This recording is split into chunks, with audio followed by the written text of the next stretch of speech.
Hello my dear students, स्वागत है आपको आइडियल सरवण कोचिंग सेंटर में। तो प्यारे बच्चों, कैसे हैं आप लोग? मैं उम्मीद करता हूं कि आप लोग बहुत ही अच्छे होंगे। तो प्यारे बच्चों, आज की शुरुआत हम फिर से करते हैं नए टॉपिक के साथ। आज का हमारा टॉपिक है क्लास 7th का सुगम गणित का एक्सरसाइज नंबर 2B। ठीक है, जिनका प्रश्न संख्या पहला का हम सॉल्यूशन करना सीखेंगे। प्यारे बच्चों, सबसे पहले प्रश्न क्या कह रहा है कि गुणनफल निकाले। तो जैसा कि प्रश्न है पहला का पहला 2 गुने 5/11, तो हम क्या करेंगे, इस 2 को 5 के साथ गुना करेंगे तो 2 पंचे 10 और बटे 11। तो हमारा आंसर कितना प्राप्त हुआ? 10/11। इसके बाद फिर हम क्या करेंगे बच्चों, देखिए ये जो गुना है इसका नियम है कि अगर ये क्रॉस कट रहा है तो हम काट देंगे, नहीं कट रहा है तो लास्ट में हम गुना करके लिखेंगे। तो जैसा कि हमारा ये प्रश्न है 18 गुने 39/27, इसको अगर हम चाहते हैं तो ये सामने सामने भी कट रहा है। 3 9 27 और 3 को 13 बार पढ़े तो 39। अभी 9 को जब एक बार पढ़े तो 9 और 9 को जब 2 बार पढ़े तो 18। हम देख रहे हैं कि 2 को 13 से गुना करे तो 13 दूना 26 और बट्टा में एक को बस एक है, तो ये बट्टा में एक लिखिए या ना लिखिए कोई फर्क नहीं पड़ता है। तो 13 दूना 26 आपका जो है वो आंसर प्राप्त हुआ। इसके बाद देखिए कि यहाँ 12 है, यहाँ 30 है, यानी 5/12 गुने 30 है। तो ऊपर नीचे तो नहीं कट रहा है। जब ऊपर नीचे नहीं कट रहा है तो हम कोने का नहीं देखेंगे कट रहा है या नहीं कट रहा है। तो इसको देखेंगे, 2 के पहाड़े को 6 बार पढ़े तो 12 और 2 के पहाड़े को 15 बार पढ़े तो 23। 2 के पहाड़े को 3 बार पढ़ेंगे तो 6 और 2 के पहाड़े में फिर 15 तो नहीं आता है, तो नहीं कटेगा। क्या होगा बच्चों? नहीं कटेगा, 2 से नहीं कटेगा। तो फिर किस चीज़ से कटेगा? 3 के पहाड़े 2 बार पढ़ेंगे तो 6 और 3 के पहाड़े को 5 बार पढ़ेंगे तो 15। ठीक है, अब हम देख रहे हैं कि ये बट्टे में ये 2 बच्चा ना, तो ये इस 5 को और इस 5 को गुना करेंगे तो कितना होगा? 5 गुने 5/2 बराबर आंसर हुआ 5 गुने 5 यानी 25 और बट्टे में 2 यानी 25/2 हमारा आंसर प्राप्त हुआ। ठीक है, इसके बाद फिर हम देख रहे हैं 3/8 गुने 7। तो ये ऐसा प्रश्न है बच्चों कि ना ऊपर नीचे कटेगा ना नीचे से क्रॉस में कटेगा। तो अब हम क्या करेंगे, तो इस 3 को 7 के साथ गुना करेंगे तो 3 सत्ते 21 और ये 8 जैसे वैसे ही लिखेंगे तो 8 हो गया। ठीक है, ये क्या हो गया? 8 हो गया।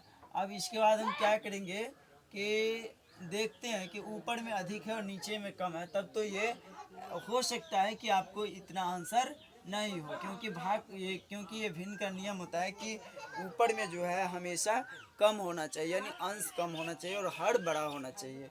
तो हम क्या करेंगे कि ये 8 जैसे वैसे ही लिख देंगे और 8 को कितना बार पढ़ेंगे? जो 21 होगा या 21 से कम होगा, ज़्यादा नहीं होना चाहिए। तो 8 को जब हम 2 बार पढ़ते हैं तो 16 होता है और 16 में कितना जोड़ेंगे? 21 होगा, तो 5 जोड़ेंगे तो 21 होगा, यानी कि आंसर हमारा प्राप्त हुआ 2.5/8। ठीक है बच्चों, इसके बाद फिर हम देख रहे हैं 42 गुने 12.1 बट्टा कितना है, यानी कि 42 गुने 12.1/7। अब हम क्या करेंगे बच्चों कि सबसे पहले पूर्णांक तोड़ेंगे तो 12 84 और 1 85, 85/7। अब हम क्या करते हैं कि 7 से सोचते हैं कि 7 से ये 85 कटेगा, नहीं कटेगा। तो फिर 7 से 42 कटेगा, तो हाँ जरूर कटेगा। तो अब हम 7 को जब एक बार पढ़ते हैं तो 7 और 7 को जब 6 बार पढ़ते हैं तो 42। तो हमारा ये 6 गुने 85 जो है वो आंसर प्राप्त हुआ, यानी कि 5 6 30, 30 के 0 हासिल 3, 8 6 48, 3 51, यानी 510 जो है वो आंसर प्राप्त हुआ। ठीक है बच्चों, इसके बाद फिर हम क्या करते हैं कि प्रश्न संख्या 6 का हम सॉल्यूशन करना सीखेंगे। सबसे पहले पूर्णांक को तोड़ेंगे तो 51 को जब 1 से गुना किए तो कितना प्राप्त हुआ? 51 और 51 में जो 14 को जोड़ देंगे तो कितना होगा? 51 और 14 यानी 50 और 15 कितना होता है? 65।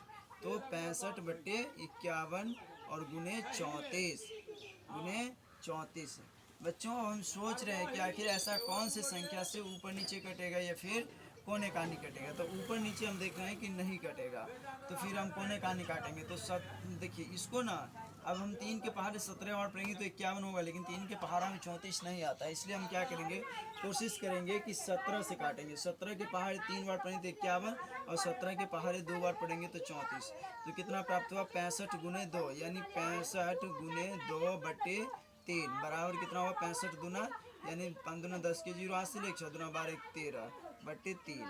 अब ये जो है 3 से विभाजित नहीं हुआ तो हम क्या करेंगे, इसको पूर्णांक में लिखेंगे। 3 को यानी 4 बार पढ़ेंगे तो 12, यानी 40 बार पढ़ेंगे तो कितना होगा, 120 होगा। और बचा कितना, 10, यानी कि 43 बार पढ़ेंगे। जब हम 3 के पहाड़े को 43 बार पढ़ेंगे तो कितना होगा, 129, और 1 को जोड़ेंगे तो 130। इस प्रकार से हमारा ये छठा का आंसर प्राप्त हुआ। अब हम सातवां का यानी पहला का सातवां कैसे बनाएंगे, तो इस 7 को 8 के साथ गुना करेंगे तो 7 8 56, 56 में 3 जोड़ेंगे तो कितना होगा, 59, 59 बट्टे 7 और गुने ये वाले 14। अब हम क्या करेंगे, कोने माने ऊपर नीचे काटेंगे, तो ऊपर नीचे नहीं कटेगा तो क्या करेंगे, कोने कानी काटेंगे। 7 एकम 7, 7 दूनी 14, ठीक है। इसके बाद हम क्या करेंगे, 59 को 2 बार पढ़ेंगे तो यानी कि 118 होगा। कितना होगा बच्चों, 118। बट्टा में 1 लिखिए या नहीं लिखिए, ठीक है, कोई दिक्कत नहीं है। फिर उसी प्रकार हमको करना है कि ये 14 जैसे वैसे ही रहने देंगे, गुने 4 तिया 12, 12 में 1 जोड़ेंगे तो 13, 13 बट्टे 4, ठीक है। अब हम देखते हैं कि कोने माने ऊपर नीचे कटेगा, नहीं कटेगा, नहीं कटेगा तो क्या करेंगे, कोने कानी काटेंगे। तो इस को 2 बार पढ़ेंगे तो 4, और 2 को पहाड़ा 7 बार पढ़ेंगे तो 14। तो कितना प्राप्त हुआ, 7 गुने 13 बट्टे 2, तो कितना प्राप्त हुआ, 13 सत्ते 91 और बट्टे 2 हमारा आंसर प्राप्त हुआ, ठीक है बच्चों। इसके बाद फिर हम ट्राई करते हैं इस सवाल पर, यानी पहला का 9वां सवाल। पहला का 9वां सवाल जो है काफ़ी मज़ेदार सवाल है बच्चों, ध्यान से देखिए। इस प्रकार बनता है कि ये जैसे 11 है, कल पूर्णांक करेंगे तो 11 सत्ते 77, 77 में 8 जोड़ेंगे तो कितना होगा, 85। तो 85 और बट्टे 11 और गुने ये वाले 44, ठीक है बच्चों। अब सोचना ये है कि ऐसा कौन सी संख्या होगा जिससे 11 भी कटेगा और 44 भी कटेगा। तो 11 ही मात्र एक ऐसी संख्या है जिससे 11 को 1 बार पढ़ते हैं तो 11, और 11 को जब हम 4 बार पढ़ते हैं तो 44 होता है, ठीक है। इसके बाद हम देख रहे हैं कि 85 और गुने 4, 85 गुने 4 बराबर कितना होगा, 5 चौका 20 के 0 हासिल 2, 8 चौका 32 और 2 34, ठीक है, यानी 340 जो है वो हमारा आंसर प्राप्त हुआ। फिर हम प्रश्न संख्या पहला का 10वां का सॉल्यूशन करना सीखेंगे। पहला का 10वां क्या होगा, 15 तिया 45, 45 और 2 47, 47 बट्टे 15 गुने 18, ठीक है। इसके बाद फिर हम क्या करेंगे, सोचेंगे दिमाग में बच्चों, ये चीज़ सोचेंगे कि ऐसा कौन सी संख्या से हम 15 को भी विभाजित करेंगे और 18 को भी विभाजित करेंगे। देखिए नियम कहता है कि जिस संख्या से हम 15 को विभाजित करेंगे उसी संख्या से हम 18 को भी करेंगे। तो 3 एक ऐसी संख्या है जिससे 15 भी विभाजित होता है और क्या होता है, 18 भी विभाजित होता है। तो 3 को जब 5 बार पढ़े तो 15, और 3 को जब 6 बार पढ़े तो 18। अब हम देख रहे हैं क्या कि अब ये जो है 2 से तो ये विभाजित 6 हो रहा है लेकिन 5 नहीं हो रहा है, 3 से 6 विभाजित हो रहा है लेकिन 5 नहीं हो रहा है, और 5 से 5 तो विभाजित हो रहा है लेकिन 6 नहीं विभाजित हो रहा है। यानी सोचना ये है कि ऐसा कौन सी संख्या से हम भाग लगाएंगे कि दोनों में लग जाना चाहिए। लेकिन यहाँ हम किसी भी संख्या से ट्राई करते हैं तो किसी एक ही संख्या में लग रहा है, इसका मतलब अब जो है इसका भाग नहीं लेगा, अब ये नहीं विभाजित होगा। नहीं विभाजित होगा तो हम क्या करेंगे, गुना कर देंगे। 47 को 6 से गुना करेंगे, 47 गुने 6 और बट्टे में ये वाले 5 को ऐड कर देंगे तो कितना होगा, 6 को 6 बार पढ़ें तो 36 के 6 हासिल 3, 4 को 6 बार पढ़ें तो 4 6 24 3 27, और ये 5 बट्टा में है तो बट्टा में लिख देंगे।